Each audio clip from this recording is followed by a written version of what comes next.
All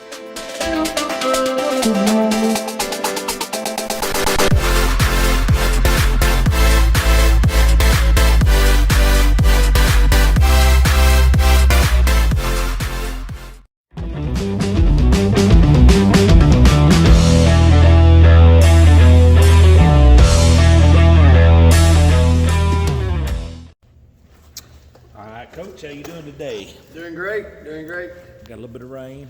We're in the field house here, and we're gonna go Mikeless today and just do the interviews. It's nice and quiet in here, maybe a little echo, but that's fine. Coach, you finished up your regular season 9-1. I believe that's the first time in school history you guys have been 9-1. Is that correct? That is correct. Man, first of all, let's talk about that a little bit, and then we're going to talk about last week's game. But being 9-1, Coach, sitting here with the number 2 seed, ready to start these playoffs, you have to be happy with this squad. Oh, there's no doubt. You know, and what I'm most impressed about this squad is, you know, last year after Sologent, you know, one of the reporters came up and asked Braxton and Jaden. They said, you know, where does the program go from here? Where do y'all see? And, you know, what are y'all's goals? Is both of y'all coming back as players on this team? And both of them, without hesitation, said we want to go 10-0, and that was players making that goal early. And I said, guys, if we're going to have, if our goal is 10-0, we got to make sure our work ethic matches that 10-0. And both of them said in the interview, they said it starts in the weight room. And so, you know, the fact that they set a goal of perfection, you know, when you set those goals extremely high and you miss, you still got a high goal that you achieved. And that's exactly what happened with this team. You know, and the loss early to Pisgah, you know, really woke the team up on some things that we needed to do better. And, you know, man, we'd give anything to have that game back again. But, you know, sometimes if you take a loss and you learn from it, then there is such thing as a good loss at a time. And this team has grown so much since then. And, you know, just proud of them each week for wanting to know what are our weaknesses, how do we keep perfecting those. And, you know, it was a game last week that just, you know, right out of the gate, you know, everything was going our way. Everybody was staying with assignments. Everybody was blocking through the whistle. And, you know, this is the first time that a team's made it 3 years in a row to postseason. And so that's something that this senior class can be proud of, that, hey, we were on all 3 teams, and that's never been done. You know, it's the first time They're winning this winning the senior group. They're winning the senior group, and you know, last year's senior group, they made it at the end to be the one, and in this one, you know, they've trumped them by 7 or 8 right now. So, you know, they've set a record on scoring this year. You know, offensive points was, I think, 80 or so more than what the previous was. You know, the defense has got the best defense that's ever been in school history with 10 games. There was 2 teams that had fewer points, but both of them played 9 games. So with 10 games, you know, so there's a lot of stuff that this team's achieved. But, you know, what really keeps this team grounded is, you know, the body language and the talking to each other, that we've really not achieved anything yet. You know, our ultimate goal is to be ready in the playoffs and go get that playoff win. And so, you know, that fires me up as a coach, that, you know, they're still hungry for more and wanting to, you know, to achieve more together. You talked about last week's performance, Coach. Let's rewind the clock and talk about that a little bit, how they closed this season out with exclamation point. Definitely, you know. Regular season, excuse me. Yeah, it started out, you know, kickoff team was really good. Jake Barnwell had 3 touchbacks, which that's the first time that he's had a touchback this year. He's been working extremely hard in the kicking game, and this is a new player that was added this year. He's played with them before, but came back out his junior year, and he's played some at safety. But man, he's really took control of our kicking game, and he works extremely hard at it. And I mean, that's a huge advantage when, you know, the defense gets to go out on the 20-yard line to, you know, and a team has to drive 80 on you. And so for him to have 3 touchbacks, I thought was big. You know, but Braxton Salstra had a great, you know, another night, great night. He threw the ball more early and made some checks and some things that, you know, where they were stacking the box, we checked out of it and was able to do some RPO stuff. And so anytime you have a quarterback and receivers that are on the same page on things like that, you know, it's a good night on offense. So defense had, you know, another great night. That section scored towards the end when we started subbing, and you know, and and I'll say this, like, what's going to help this program continue to grow is some of these games where we're pulling starters out at halftime. You know, where some of our starters are not even playing in the second half. It can be good and can be bad on some things, as far as, you know, when you do have to play 4 quarters of football. But there's been games where we've had to do that. But it's also good for growth to see all of those kids, you know, all those players get to go out there in a varsity game and see, you know, hey, at this level, you can't do things like you did at junior high level. Everything's a notch up. And so, you know, it's a great night that we got to clear the bench and let everybody play and end the season on that together. Coach, how awesome is it to be in the clubhouse at 9-1, to get to release the kids, to go have, you know, Halloween and have this week off to heal up and really focus in on the task at hand, which is winning that playoff game? Oh, definitely. It's good. You know, we've this week we're practicing Monday, Tuesday, Wednesday, and we're giving them Thursday, Friday off. So, you know, they'll get some time at the end, you know, and come in and really work on us. You know, like our motto all year has been, you know, don't let rust start from the inside. Rust starts from the inside and works out. So Monday's all about removing any rust that might have started. You know, a bad habit, you know, you missed inside, you didn't signal on, and we got a penalty there. So we break down Monday is all about us, and so we'll look at the section film and see, is there anything that we can nitpick on that, you know, in a big game that you can't do. And so, you know, it's just excited, you know, to be 9-1, excited for the players, the coaches. And, you know, there's a lot of teams that's been here that's worked extremely hard. You know, but there's sometimes just because you work hard doesn't mean you're guaranteed to win. Right. And, you know, and it's real rewarding as a coach to see a team work extremely hard and they get to the benefit of it. Because, like, nobody wants to work for free. That's nobody right. wants to work all week long and put in the work that you do. That's right. And you get there on Friday night and you not get a payday. So, but that's reality sometimes, you know, teams. And as you get into the playoffs, every team, you know, sad part is that it's only going to end happy for one team in each classification. That's true. You know, and so all these teams are going to be working extremely hard to achieve that goal. And so, you know, hard work is not just the end factor. You know, so you got to make sure that you're doing all the little things right and, you know, trying to better yourself to be ready when that opportunity presents itself. I know you don't want to put the cart ahead of the horse, but taking a look at your opponent moving forward, I'm sure the staff has probably worked on it, whether you implement it with the players or not.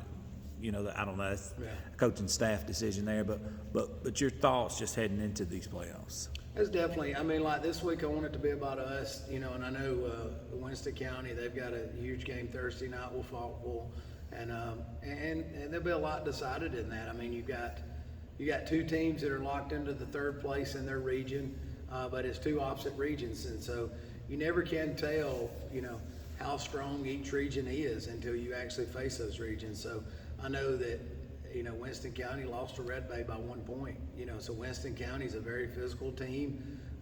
You know, they get after it on offense and defense. And so, you know, every team at this level, once they make playoffs, you know, It's pretty good. They're pretty good. They're pretty good for a reason. Yeah. You know, sometimes you might can get some, you know, 4 seeds who were really fighting for it, but you know, you look at them as a 3 seed, they lose by 1 point to Red Bay, who's the region champs.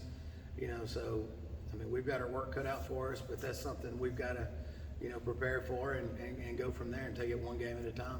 How much different is this place now, just overall program, man, than when you walked in here in day one? Just the confidence, the players' confidence, the buy-in, the Definitely. facilities. Yeah. I mean, you could sit here probably and do a whole documentary on it, but just to kind of put that all in a pot and talk about it. I think I look at it like, and I remember from day one when I first got here, I look at it as a big puzzle. I mean, like, you take a puzzle that's got, you know, there's roughly around 25 pieces that makes a program successful. And some of those puzzle pieces might be a little larger than other puzzle pieces, but every puzzle piece matters. So if you don't think that parents matter, then go ahead and have some bad parents and see how much it matters. You know, Absolutely. every administration's a puzzle. Our superintendent's a puzzle. Our community's a puzzle. And so every one of these puzzle pieces that we have, it seems like this year all the puzzle pieces are working together. And so it just makes a clear vision. And so you've got to figure out, you know, sometimes, You go, hey, I'm missing 10 puzzle pieces, but we can't fix everything at one time, and it takes everybody a group effort. And you know, and sometimes you have to win those close ball games. I think last year's team, the testimony to them is winning close ball games. Man, they had so many ball games that could have went either way, but that group of seniors last year found ways to win. And the leadership that they gave this year's team run with it to another level. So last year's team had a lot to do with how this year handled North Sand Mountain being down 14-0, because this group has been down before. And they seen that ways that some kids handled it good, some kids didn't handle it the right way.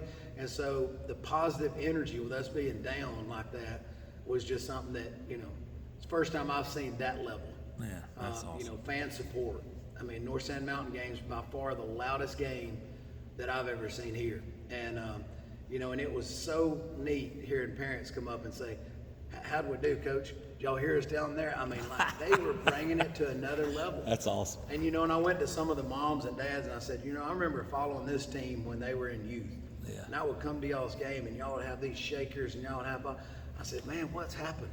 Where's all this at? And boy, it lit a fire under some of it. They were so loud. And They said, okay, we're going to show you. We're going to show you. We're going to show you. And the players, you know, That's that feeds awesome. into the players. Yeah. But, you know, and that's what I love is everything is together. Yeah. You know, I mean, it's all about these players and you know, and seeing those guys play to their max ability. And I really think this team still hasn't maxed out. But boy, they work towards it each week. Man, and so that's just awesome. proud of them and the coaching staff. And, you know, and that's a big puzzle piece, you know. There's been years where there was 4 of us doing 7 through 12 football. And now we have 6 guys breaking down football on Sunday. And then sometimes we'll have the 7th one that'll come. And so that's a big advantage. You know, where before it was Get that right. 4 of you trying to break down and then figure out which 2 of you are going to junior high, which 2 of you stay with varsity on Tuesdays, or whenever, you know, the junior high and varsity games were. And so just the overall of us being together, and you know, and I see it paying off for our junior high. You know, our junior had one of their best seasons that they've had since I was here, and we had 3 paid coaches down there and 2 volunteers, so they had a staff of 5 with 7 through 9. And so now those players are going to be coming to us next year with more knowledge, tougher than they were before, understanding, and I love the fact that 2 of those guys are former players that went through here. You know, I remember when I first got here, we used to talk about that, and I was like, you know, we want it to be such a good memory that you want to come back and serve here. Right. You know, there's nothing, you know, I remember as a player, like, you know, me getting to help coach with Coach Hallmark. I mean, that was like a Dream come true, a probably. dream come true. Yeah. You know, I remember my senior year, you know, him letting me run some PE classes after Christmas and say, Yeah. hey, if this is what you're going to do, this is what it's like, and you get to go and see if you like this. And I got to volunteer with That's him awesome. at Abertville, and you know, but I thought so much of my coach that I wanted to do that. You know, I wanted to be around that. That's So awesome.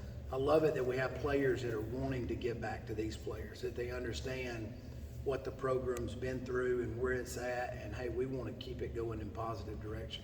Dude, that's crazy. That is awesome. And it does mean something. It means more that you want to double back around and come there's back. no It doubt. lets you know you left a big impact. And we had some former players, like we put a thing out the other day about, you know, buying the team playoff shirts. I mean, you get nowadays where everything costs these players so Oh, yeah. much. You know, I remember playing like our booster club race stuff, and I don't ever remember paying a dime to play anything at West End. Right. You know, and it was all like, and so nowadays it's just so expensive to do things, and so we put something out for donors to help with playoff shirts. And I was just, you know, kind of set back on how many people wanted to help. Help out. You know, and awesome. even the former players that said, Coach, hey, I'll sponsor 3 or 4 kids a shirt. I'll sponsor that. These are former players wanting to do that. And so, you know, where it could be flipped the other way and say, well, you know, us as players, we didn't do this, so we're not going to do that. But, you know, everybody's on board. And I think it really starts with, you know, how these players or this team is on and off the field. That's awesome. They're not just good kids on the field, they're good kids off the field too. And anytime you got good kids like that, you've got to have good parent support, and they've got to be hearing the right things. And what they hear at night matters. Oh, yeah. Big time. It does. Coach, I appreciate you. Thank you so much for sitting in. Good luck on this off week, and we'll be back here next week for another episode of Keeping Up with Pleasant Valley Athletics. Appreciate it. Thank you. Thank you.